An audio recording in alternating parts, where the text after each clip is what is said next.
Hey guys, it's Eric from GameShampoo.com, coming at you again with a weekly news update. Just going to recap all the news that went up on the site and then what's going on next week on the site. As usual, it's kind of a weekend thing. I think last week I got off to a little bit of a late start with it, but trying to counter that out by doing mine for this week on Saturday night instead of Monday night. So, just gonna do like a brief recap of some of the news and reviews and contests and other exciting stuff that we had up on the website over the last week, and then really briefly, don't know a ton of stuff that's coming up over the next week. I guess PlayStation announcement and all that stuff is coming up soon. We'll talk about that in a few minutes.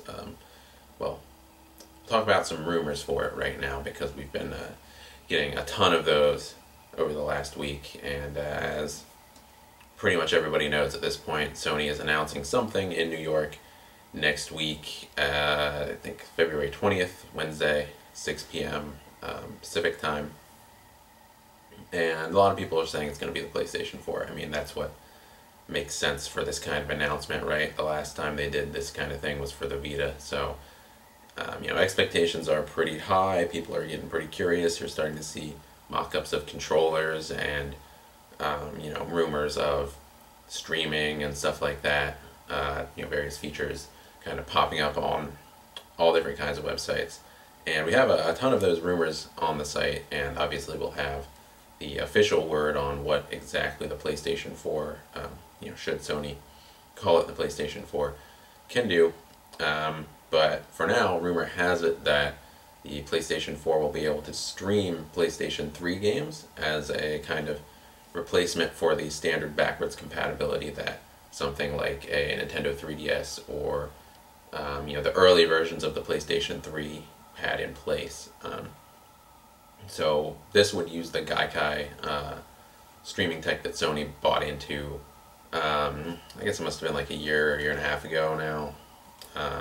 They haven't really done much with it since then, and people have been speculating that it's going to be heavily integrated into the PlayStation 4, and it's looking like that is going to replace traditional backwards compatibility and allow for Sony to kind of mess around with the internal architecture of the system a little bit, maybe make something that's not so similar to the PlayStation 3, which might be a good thing considering how much trouble people like Bethesda had and sometimes still have developing games for the PS3. So that could be really interesting. That could lead to us seeing something that's totally different than the PS3, and maybe that's what Sony needs right now. Who's to say? Let's look around real quick for more PS4 rumors and news, because try to lump most of that stuff together, and we've just been getting tons and tons of that stuff, getting inundated with it over the last week. So first we had controller details leaking a little bit early, and people were saying it's going to have a touchscreen in the middle. That was the main point of that speculation, was that we're not going to have the DualShock 3 anymore. We're going to have this DualShock 4 thing that kind of like a Wii U gamepad has analog sticks, has buttons, but it still has a screen somewhere on the controller, and that's going to kind of sit smack dab right in the middle where the start and select buttons usually would be, and that's going to obviously push those buttons off somewhere to the side. And shortly after that rumor hit the net, a picture of the controller came online, and I think it's pretty obvious that the picture that we have up on the site is most likely a prototype unit. I mean, if they put out a video game system with a controller that looks like that, they're insane people. So, but we do have what is appearing to be more and more likely to be a legitimate prototype controller for the PlayStation 4. We've got pictures of it on the site. It's really interesting. Looks like a DualShock 3 controller. You've got fit in your hands about yay, and you've got the two analog sticks down here, face buttons up here, D-pad up here. The D-pad, interestingly enough, was all connected at the center. The PS3 D-pad has like a little bit of plastic going over it, and in kind of the middle where all 4 points would meet up to kind of differentiate those points when you're not looking at them. But this prototype, they all met up kind of like the Xbox 360 D-pad sort of. They all just kind of mesh in the middle. But like I said, definitely a prototype unit, definitely not the final thing, so they can clearly change that before the production is over. What was really interesting about it was, one, the screen in the middle of it, which turned out to be pretty legit, but was smaller maybe than I expected it to be. If you're expecting something like Wii U size, definitely a quarter of that size, maybe smaller. And I don't know if that would be, I don't know what that would be used for at that small of a size at this point. It's kind of hard to say. It looked like possibly a similar kind of interface as the rear touch panel on a Vita, maybe. And then it had this weird little triangular, like prism hat thing on top of it, and it was colored in. It was glowing, kind of a pastel light color, and that kind of reminded me right off of the PlayStation Move, which has that tiny little ball on the top, and the LED lights inside of it kind of switch colors and depending on what you're doing with the controller. So I'm wondering maybe if there's going to be some kind of I mean, the 6-axis obviously has motion control tech inside of it, but that was so lame in a lot of cases that most developers kind of just don't even worry about it anymore. I can't even think of the last game that really used 6-axis motion stuff for anything meaningful. I don't know, but it was kind of reminiscent of the PlayStation Move wand controller in the coloring and the shape of it. So I'm kind of wondering if maybe there will be some more advanced motion control tech inside of the controller, and in that way it could be kind of similar to the Wii U controller, which would be interesting to see if for the Wii U. I mean, obviously Microsoft is making that push with the smart glass initiative to game with tablets. I'm kind of wondering if that's maybe where a lot of these people are trying to head, but obviously it's a little too early to tell for sure. Anyways, the picture is up on the site. It's kind of neat, so you should go check that out. We also have rumors of The Last Guardian not only still being in production and still having Ueda, the prior lead on that game, and Shadow of the Colossus and Ico. He's still on the project. He's just working in a freelance capacity, which a lot of people have been questioning. And we have rumor that it's going to be not only taken off of the PlayStation 3, but moved on to the PlayStation 4, and potentially revealed in New York as a launch window title for the PS4, which I think would be really cool. Sony's kind of running out of time if they want to position that as a PS3 game. Although, let's not forget that they released God of War 2 after the PS3 was released, so there is, a possibility of it coming out next year and being on the PS3, but I think it would be kind of neat if, obviously I'm buying a PS4 anyway. If I could get The Last Guardian on the first day with the PS4, that would be awesome. That game looks cool, or it looked cool a couple of years ago. I have no idea how it looks now. So there's a big helping of PlayStation 4 news. We also had a buttload of Nintendo news coming out this week, thanks to a really not bloated, but I cannot think of the word, but a really jam-packed Nintendo Direct conference we had this week. Revealed a lot of cool stuff, not the least of which was a 3D remake of Donkey Kong Country Returns, which originally came out on the Wii for the 3DS, and since I never got to play it on the Wii, I'm pretty psyched. I've heard it was really good. So I'm pretty excited. I always like Donkey Kong Country. To play that on the handheld. There are tons and tons of new Nintendo 3DS things coming out. That was kind of the main focus, just like the Wii U was the main focus of the one that was happening like 2 weeks ago or something like that, where they revealed that Fire Emblem Shin Megami Tensei crossover. So, speaking of the RPGs, for Nintendo systems, we have a new Mario and Luigi RPG coming out. It is called, I'm trying to remember what it's called, but I can't remember what it's called, but it looks cool. I'm going to have to look it up. If the site will go. Okay, there we go. Okay, Mario and Luigi. Why am I not seeing this? Dream Team. There we go. Mario and Luigi Dream Team, and it takes place, as you may guess, inside of the character's dreams. It sounds like Luigi is going to be actually the main focus of this game. Kind of wandering around inside of his mind while he's asleep, and players can actually kind of like poke and prod his face and like tweak his nose and, I don't know, gouge him in the eye or whatever kind of messed up shit you want to do to Luigi while he's sleeping.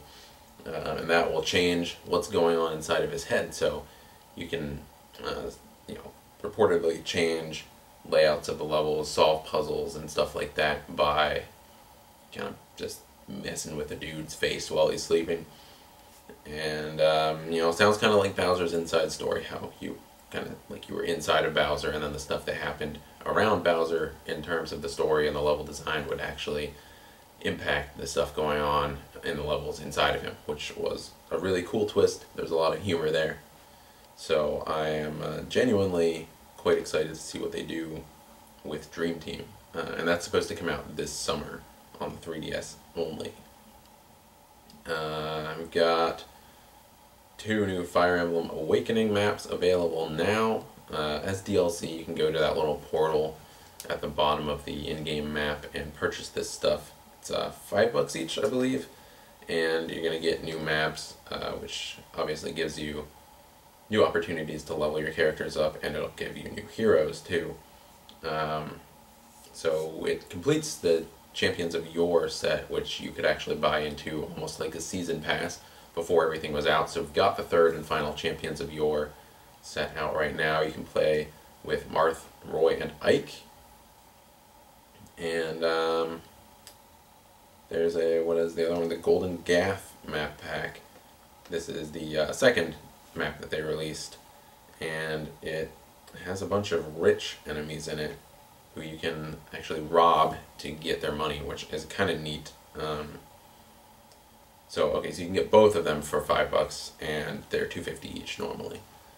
And I don't know, I think the Golden Gaff sounds pretty neat. I might check that out.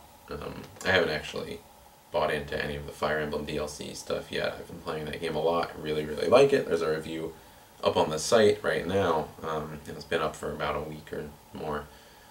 But I haven't played any of the DLC yet. I've just been kind of spot passing and hoping to get new characters, because there's a ton of characters in that game. Again, we have a full list of characters that you can get in Fire Emblem Awakening on the site, so if you haven't seen any of that stuff yet, check it out. It's a lot of characters in that game, so you can get a lot of them through the paid DLC and through like map packs and spot passing and the like. So check out that list and see how to get everybody. It's a really good game. If you don't have a 3DS yet, you'll probably want to get one pretty soon. I mean, you've got Fire Emblem, you have Mario and Resident Evil already out on the platform. They're both pretty good games. Stuff like Luigi's Mansion, which was confirmed for a March release. Stuff like Etrian Odyssey 4, which is coming out at the end of this month and I think looks pretty neat. And then Donkey Kong Country and Mario and Luigi, like I said. And so if you want to get a 3DS, you can actually get in on that with an XL deal that gives you a free game right now. So let's head on over there. And yeah, there is a Fire Emblem Awakening bundle out as well.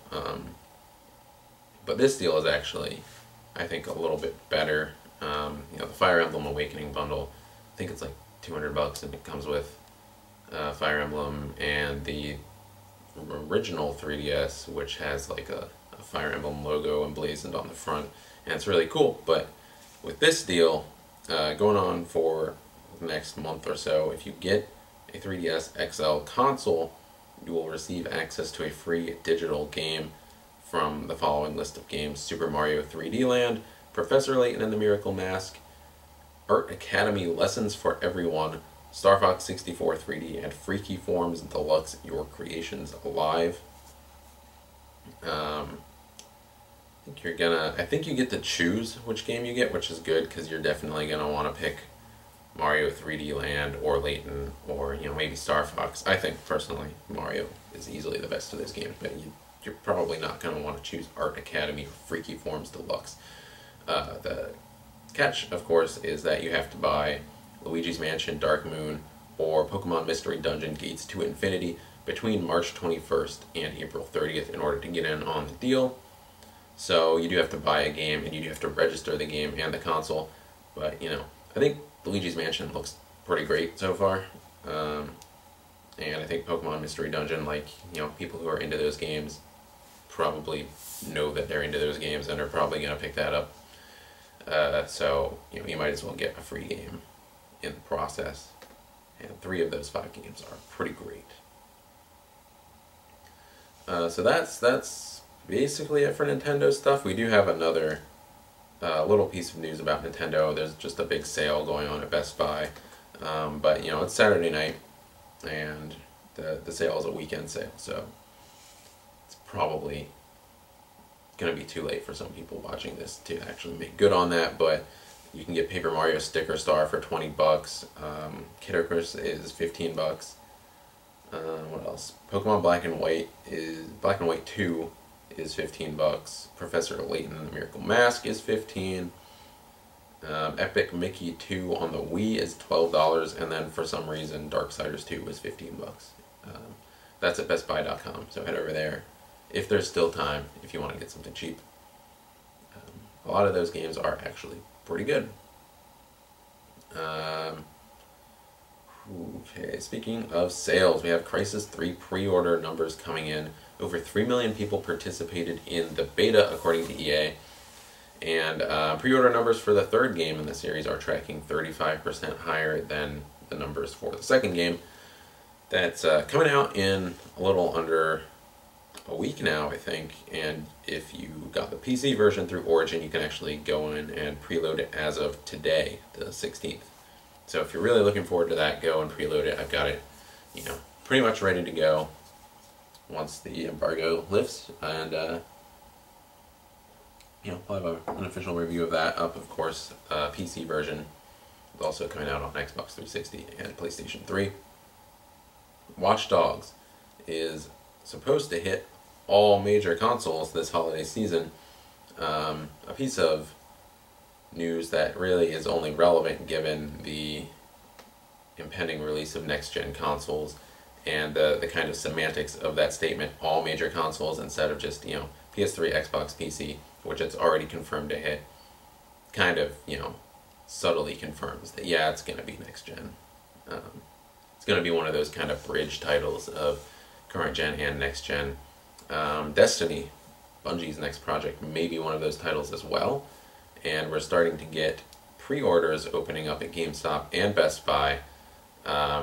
Posters have leaked from both retailers that are detailing features of the game. We have a synopsis of the game on the site, and you can supposedly pre-order the game as of Monday, and it is rumored for an official reveal on Sunday. That's when a lot of the embargo stuff lifts. Bungie, I know, invited some people out to go see something at their office, so look for Destiny news pretty soon. Probably already up if you're watching this. I mean, honestly, it's Saturday night, so Sunday is when all that stuff is supposed to break, and Monday is when the pre-orders are supposed to open up at GameStop, Best Buy, all the major retailers. So check out the site for an official synopsis before the news breaks, I guess. We had 2 giveaways that went on over the last week, special for Valentine's Day. So just want to thank the guys at Visceral for sending some codes our way. We were able to give out some suits, bot personality packs and bot accelerators and that kind of stuff to the users. That was a lot of fun. Got a lot of good comments on that. Asked about the scariest Dead Space moment for you, and got some pretty fun stories and some pretty good memories of going through the first 2 Dead Space games and being scared out of my wits. So that was a lot of fun. We've given out all the codes already, and we also had a Terrorizing Valentine's Day DLC giveaway for 2 masks. Giving that away as well. And that was on Wednesday, so thanks to them as well. It's a lot of fun to be able to kind of hand out a lot of that free stuff for some of this year's coolest products so far. So much appreciated. And I hope you guys enjoy all the DLC that you got for the winners out there. Speaking of DLC, Borderlands 2's Sir Hammerlock's Big Game Hunt is now available for Mac via Steam. And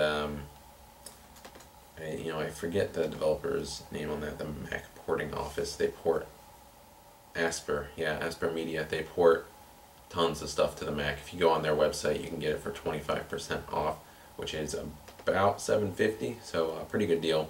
We've got a review of the DLC up on the site. We've had it up ever since it came out on the Xbox, so if you're at all curious about that, want to read a review before you buy it, we have that as well. Dragonborn is out on the PS3. Probably everybody who cares about that is, into that already.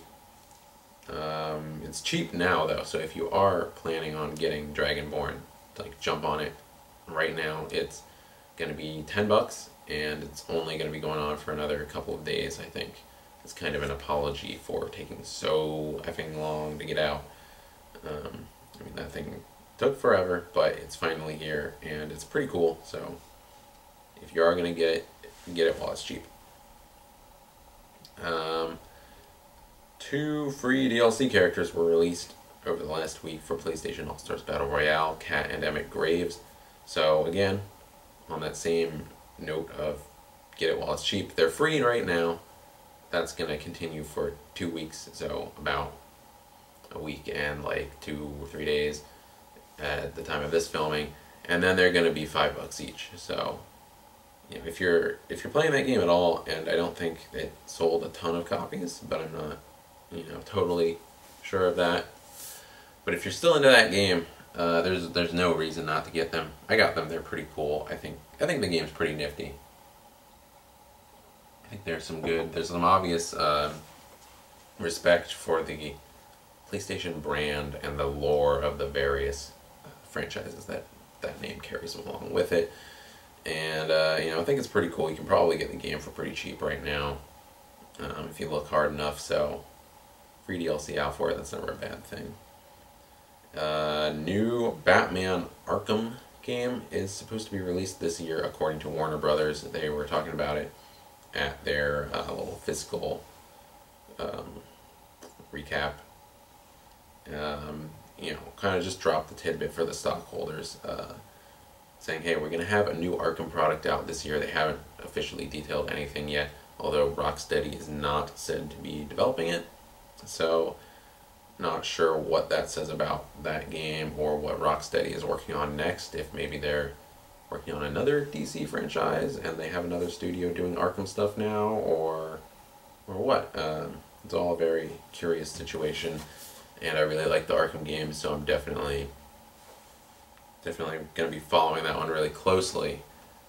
And then last big piece of news here is that The Last of Us was delayed for the PlayStation 3. What was once, I believe, a May 4th release or May 8th release is now a June 18th release. Pushed it back by about a month and a week. And it was a May 7th release, and it is now a June 14th release. So way to get both of those dates slightly wrong. But Naughty Dog put out an put out an official statement by email. As a team, we pride ourselves on setting a very high quality bar for every aspect of our games: gameplay, story, art, design, technology, and more. We want to make sure that The Last of Us raises that bar even further for ourselves and, more importantly, for our fans. As we entered the final phase of development for The Last of Us, we came to realize just how massive Joel and Ellie's journey is, but instead of cutting corners or compromising our vision, we came to the tough decision that the game deserved a few extra weeks to ensure every detail of The Last of Us was up to Naughty Dog's high standards.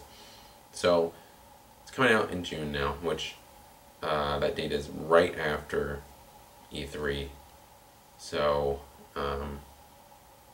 it might be refreshing to get back from E3 and then have a good game to, sit down with. From what we've seen of The Last of Us so far, it's looking pretty great. Usually, June is kind of like a wasteland for games that people just don't want press people to notice because they're busy at E3. But Sony's put out some really great stuff in that period before. I remember Infamous 2 came out, I think like first day of E3 or something like that. 2011, and that was a really good game. I really liked that game. So hopefully The Last of Us will be the same kind of situation. Something good to relax with after E3. And that's it in terms of the big news. We do have a review of Aliens Colonial Marines on the site, and we do have an unboxing of that game's big collector's edition on our YouTube channel. So if you haven't seen either of those yet, GameShampoo.com/magazine for the review, YouTube channel for the unboxing. Both are pretty cool. The review is pretty long, have a lot of thoughts on that game, so go check that out. And on that note, we will have a review of Metal Gear Rising Revengeance. Metal Gear Rising Revengeance. I said that and then it sounded really wrong, but that's actually right. It's just a butchering of words. Metal Gear Rising Revengeance. We're going to have a review of that on the site on Tuesday. It's coming out on Tuesday the 19th. Pretty exciting. I really like Metal Gear. Obviously it's been a long time since a core game in the series has come out. And Revengeance looks about as far in the opposite direction as you can go from normal Metal Gear stuff, which is an interesting thing. And it's Platinum Games. They did Anarchy Reigns, they did Vanquish, which I thought was amazing. They did Bayonetta, which I thought was pretty cool. So we'll see how that is. And we're going to have an unboxing of that game for the PlayStation 3. So keep an eye out on the YouTube channel for that. Keep an eye out on GameShampoo.com/magazine for the review and whatever other news happens next week, which will definitely include details on the PlayStation 4 and possibly some launch games, possibly some controller stuff. We'll have to see what they're going to release. I don't think they're going to be... I don't know if they're going to be revealing a ton of stuff at this New York thing, or if they're just going to be saying, hey guys, PlayStation 4, here, it's a thing. Here are 2 or 3 games that you can expect to play on it, and then wait until E3. I don't know, but whatever they do in New York, we will be covering it. So keep an eye out on the site for the future of Sony's gaming branch and a review of Metal Gear Rising Revengeance and whatever else happens next week. So that's probably going to do it for this week. Thanks for watching. Be sure to like and subscribe for more. Drop a comment below, and I'll see you next time.